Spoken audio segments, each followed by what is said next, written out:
The products that I'll be using in this Halloween tutorial will be listed on stylebylynsee.com with all of the details, but just to give you a brief rundown, I'm using nose and scar wax, blood jam, thick blood, fresh scab, clean dirt, sexy hairspray clay, the death wheel, liquid latex, and then I'll also be using some tissue paper to create the skin and special effects as well.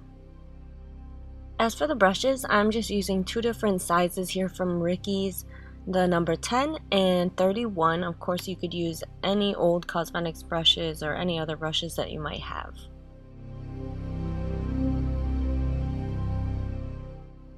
The first step is to remove any makeup or lotion, any products that you might have on your face so you can have a fresh face and a new palette.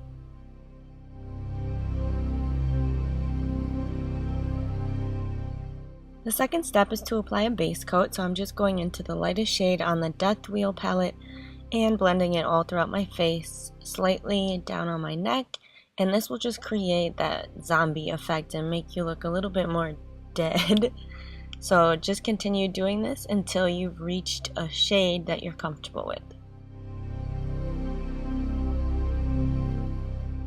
Next, I'm just going in and covering up my eyebrows with the nose and scar wax. And this is also really good if you want to create open wounds or open cuts on your face to make your skin pop out a little bit more, but I'm just using it to cover up my eyebrows.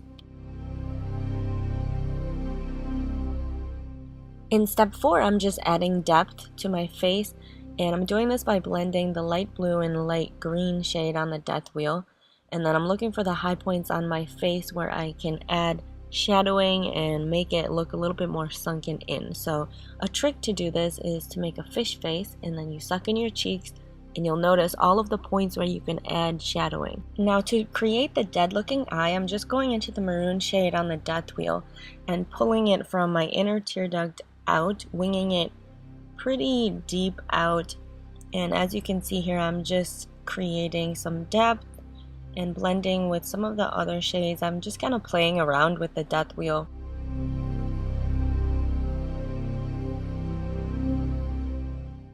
Now using that same maroon shade, I'm going into the hollow points that I created previously and just adding a little bit more depth to make it look even more sunken in.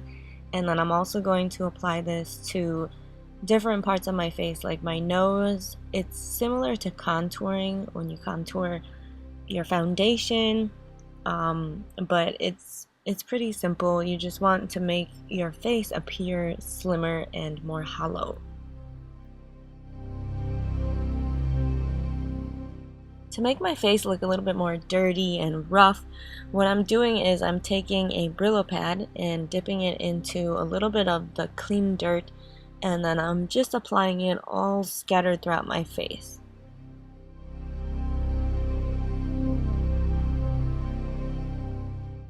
Now here comes the fun part where we create the open wound, and to do this I'm just ripping some tissue and layering it on my face with the liquid latex.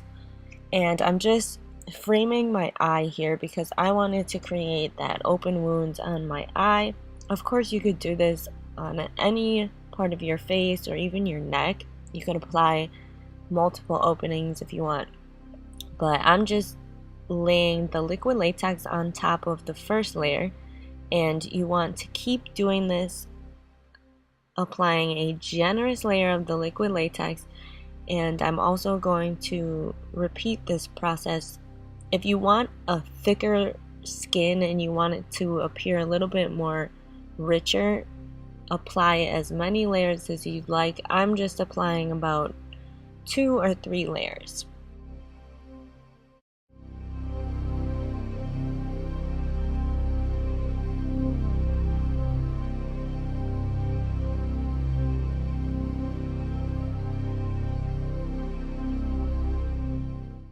After you've applied all of the layers and let it dry, you can take the edges of the latex and slightly pull it out, so then you create that open skin and nasty looking wound that you're going for here.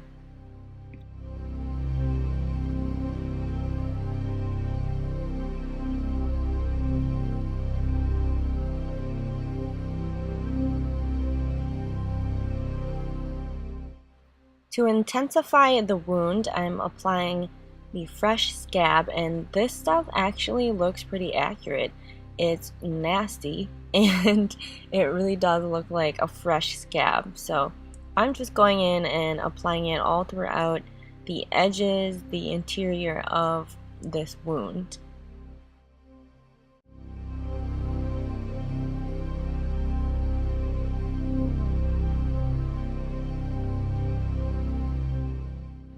What I like about the blood jam is that it's brighter and it has a thicker consistency, so you can create that real authentic looking blood and clump it up in certain spots to create a real looking wound. Now after this, I'm just going to go over the liquid latex portion and coat it with the same shade that's on my face.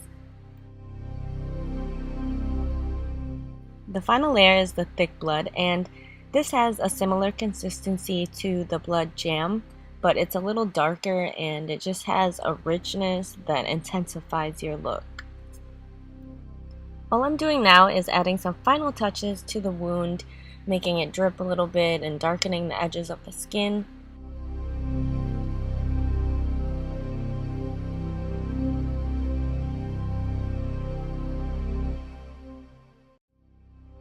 To texturize my hair, I'm just spraying the Sexy Hair Spray Clay all throughout my hair and tossing it up a little bit, messing it up and making it look a little bit more rough.